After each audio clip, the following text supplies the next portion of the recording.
Yeah, I mean, it was good. Obviously, we got off to a good start. When you can score back-to-back shifts, I think it really boosts the morale on the bench, and everyone's into it. Everyone's jumping and having lots of energy. So, but we knew they were going to make a push. I mean, they're a good team. They've been working hard all year, so they did. And I was just really proud of the way we responded after that to be able to kind of extend the lead in the second and then just play simple in the third. No questions about the game this evening or afternoon? Who would like to start us off? Ken, you've had a lot more games like this year where you've been able to get goal after goal after goal, rather than going through long periods where you really struggled to score. What's been different about this year that you've been able to score this many this consistently? I think it's just, we work on little things every day, and I think our group is just mature. They know they have skills. They know how to get open for each other. They're finishing well at the net, which, if you put that kind of combination together, we have, 5-player units on the ice, and everyone's expecting the puck, everyone's wanting the puck, and obviously then, they're doing a great job of finishing. How was Katie Knowles' game this year maybe evolved, or maybe there were some things last year that you guys saw that wasn't necessarily showing up in games last year or on the score sheet? Yeah, well, I mean, we talked about it earlier that, from her game from the beginning of last year till now is night and day different. I mean, just her confidence level. She's a physical player. She's got skills. She can shoot pucks. She has kind of an awkward release so I'm told from our goalies, which is kind of an interesting thing when you think about it. So I think just for her confidence level and her overall game, she can play in the D zone. She's very reliable. She can play offensive. It's just been great to see her develop as a second-year player, which you hope players will be more confident year two, but it doesn't always happen. But Katie's really done a great job for us. How'd you like the toe drag?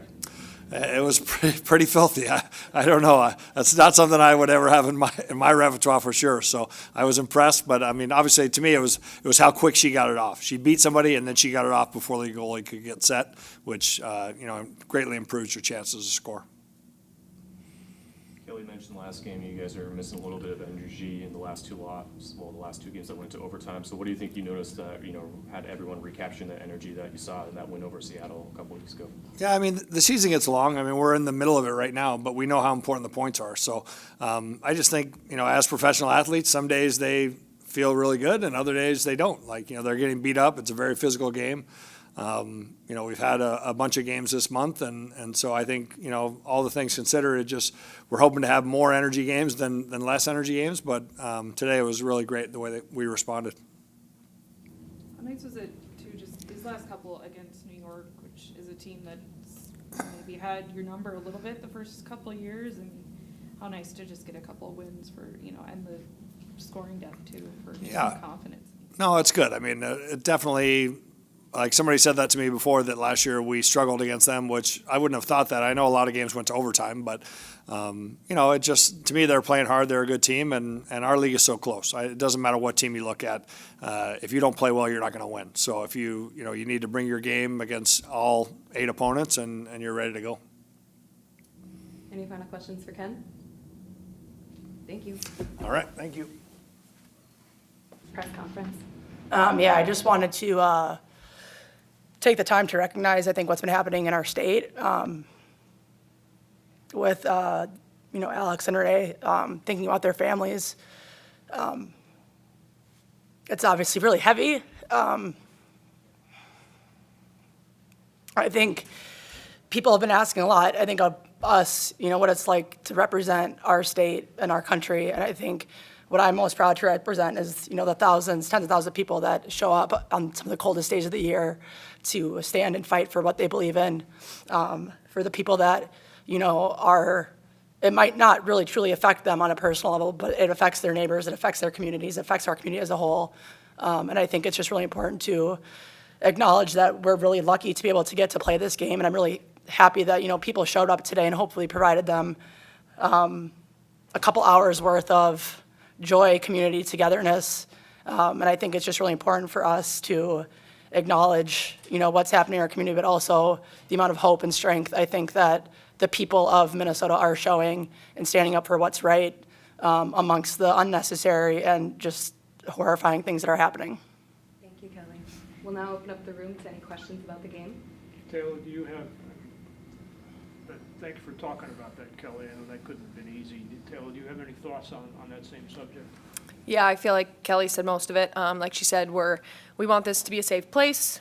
This is a place anyone can come watch our games, be a part of our, atmosphere. But yeah, it's the harsh reality that we live in. And I think Minnesota, we're coming together and we're finding ways to support one another, whether that's, like Kelly said, your neighbor, whether you feel personally victimized by it or not. I think it's been cool to see Minnesota come together and find a place where, everyone feels welcomed. And I think as a group, we've done a great job of making people feel safe, even though you can't feel safe, I feel like, in this time and place here in Minnesota. But I do think it's important that, we're able to be here and support those who need help in this time as well.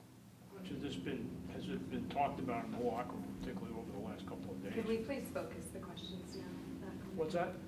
Do you guys want? Yeah, it's fine.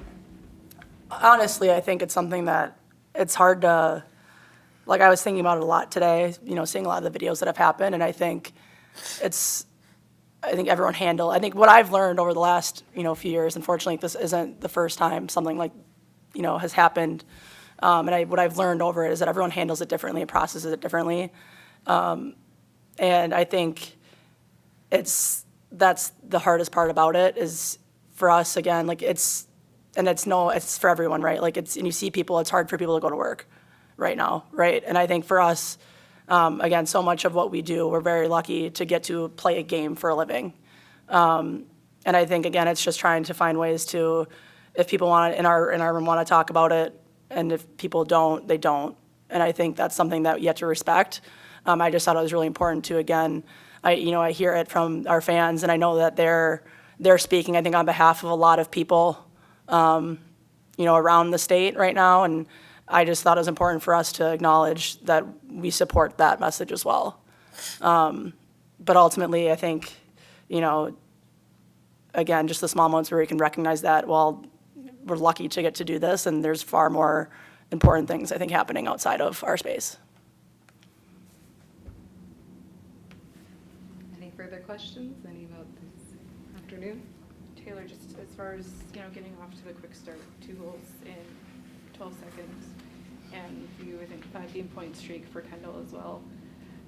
How big was that for today's game, but also just the momentum you're feeling as you're approaching the Olympic break too? Yeah, I think we knew today we had 2 games prior to leaving and having that long break. So obviously you want to take advantage of those. You want to take advantage of every single moment you have with this group. You never know, how the next so-and-so amount of months is going to go. So taking advantage of the 3 points, that was a big key for us today. I think the quick start is something that we wanted to do. Kind of like Coach said, we've lacked some energy in some later periods and OTs and stuff, but I think today we kept it pretty consistent. And I think we did learn from a lot of the things that I think went poorly either in the first period or the start of the game. So I think when you rock off of each other's good shifts and be able to roll the way that we did, I think was very important. And getting shots on net is where it starts. So getting pucks through and things like that is a big key and a message that we've been going through the past few weeks, of course. Taylor, you guys have had a lot of games this year where you scored 5 goals. And there were periods over the first couple of years where it seemed like there were stretches where goals were really hard to come by as a team. What do you think you guys are doing better this year to get that kind of production?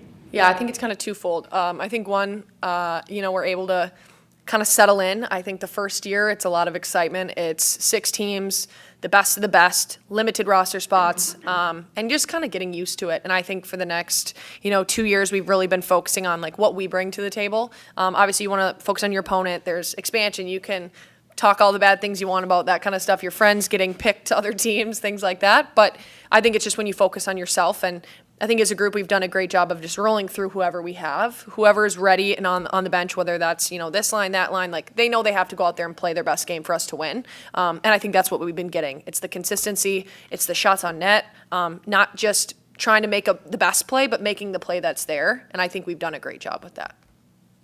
You mentioned in the overtime loss on Wednesday to Montreal, there was a little bit of energy missing in both the last 2 games that went into overtime. So what do you think, came together today on your line and everyone else's line that really showed things coming back together? Yeah, I think Ken kind of said it pretty well, where sometimes you have it and sometimes you don't. You try to do things, again, pretty routine as an athlete to set yourself up for success in a game. And sometimes, whether maybe you're just not feeling great that day, there's a little bit of whatever it could be, right? You're maybe a little banged up or, you might not have slept well the night before, right? Like there's so many different things that go into it, and we try to control everything that we can to set ourselves up for success. And I think again, today's a great example of a game where we kind of steamroll energy, just felt like everyone had it, and I think we've done pretty well at keeping that for a majority of games, especially even on I look back to our long road trip, and I thought even throughout that, I thought we brought as much energy as we could, and again, I thought Coach said it well. Sometimes you got it, sometimes you don't.